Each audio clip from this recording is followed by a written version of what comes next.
This has been quite the wild ride, hasn't it? 2018 was, by all accounts, a remarkable year. Let's watch some of it back, shall we? We began the year strong, with Logan Paul, perhaps the at the time least picked on member of the Paul family, visiting Japan.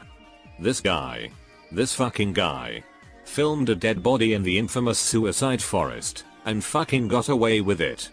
I like how, every time he does something stupid, and we mention the forest again, he acts like we are doing something shitty. But while Logan had to, excuse the pun, hang in there, I had my own thing going down. See, I had a little video I made, which I never intended to be watched by a lot of people, reaching over 80k views within the first 10 days. So while the spotlight was on Logan, and the Ugandan armies swarmed VR chat, we move on. The Winter Olympics are held, and seemingly, nobody cares. The song This Is America is released, to much public praise. Nicola Bohr decides it is a good idea to rip off the song, but replace all the blacks with women. Outstanding move there, honey. Next time put in effort and actually clever writing. In April, the now infamous bully hunters had their campaign. They branded it as a movement to stop bullying women in online gaming. But it turned out it was all a giant fraud, as all they wanted to do is sell headsets under the guise of female empowerment. This left the internet with, perhaps, one of the most underrated memes of this year. A brilliant knife move, very difficult. But then, in May, a new trend takes the internet by storm. Little Tay, or as I like to call her, Rice Gums Inbred daughter, was a 9-year-old girl, whose entire shtick was that she was flexing yo mama's rent. She goes on to stay relevant throughout all of April and May, until people find out her act as the result of a somewhat broken family. But, as the normies on the internet were obsessed with a 9-year-old, I had my own situation. You see, Splatoon has a certain problem. Splatoon has a primary aim at children. So lots of children like it. But if a place has a lot of wee ones running around, there's bound to be some weirdos. And Splatoon was no exception. And while creeps in the real world get in positions to be around a lot of kids, Philip Reyes and Wolrd did the same. And Philip was pretty popular with the kids. He made animations of questionable quality, and garnered a large audience with them. But if you're in the spotlight, you're bound to attract some people who want to share a bit of your glory. And Philip did find someone like this. Someone who he really started to like. Someone who he made sexual gestures towards. There was only one problem, however.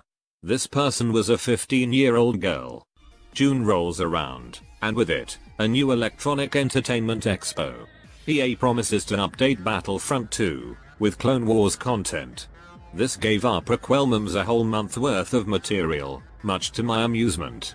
Nintendo proved they worked at King's Cross in the 50s, as they fired up this hype train, harder than furries beat off to Caesar Millen. The Smash Bros hype got even bigger when Nintendo announced Ridley as a character for Smash, proving this installment will be the biggest yet. Nintendo also released a DLC for Splatoon 2, giving you the option to play as Octolings, a feature demanded by fans ever since the first game. This in turn caused a wave of Octolings swarming both Inkopolis Square and the Tumblr NSFW tag. In July, I got myself back into the hobby of railway modeling. I bought myself some track, an XLNERJ39, a coach, and a van. After nailing the tractor baseboard and decorating said baseboard, I bought myself some more coaches. And as of writing this, I have another locomotive on the way. Another 2MT, to be precise. And then, the 25th of August. The date the entire internet was waiting for. Logan Paul versus KSI. Big Black Bandana versus Yup. The fight graced us with Logan Paul acting like he has emotions and isn't a lizard from Mars. KSI just acting like KSI. Jake Paul looking like his GF was on her period, but pussy for life. And finally, the Twitch staff illegally watching the stream on their own platform. So, how did this phenomenon turn out? It was a draw. A fucking draw. A second fight was planned in February of next year, providing neither one of them drops out. Another notable happening in August is the shutdown of Musical.ly. This brought about its replacement, TikTok. TikTok has given us so many more beautiful memes that my tentacles start to feel fizzy just thinking about them. But on a darker note, actor Stephen Carl lost his battle with cancer in August. It is a great loss for both his family and the internet. Godspeed, you magnificent man. You will forever remain number one. September comes, and Nintendo think it is a good idea to lock the feature of online play behind a paywall. Outstanding move. Come to think of it, this year was a year where game publishers really tried to pull a lot of shit. As we move on to the spooky season, I hit 2,000 subscribers. Thank you all very much, and I really hope I don't disappoint. With me sitting around 2,100 subscribers as of writing this script, my subscriber count has almost tripled this year. BlizzCon was held in November. Oh shite, what a dumpster fire that was. Hey, just was wondering, is this an out-of-season April Fool's joke? This man has the biggest big dick confidence I have seen in a good long while. Papa bless, my man.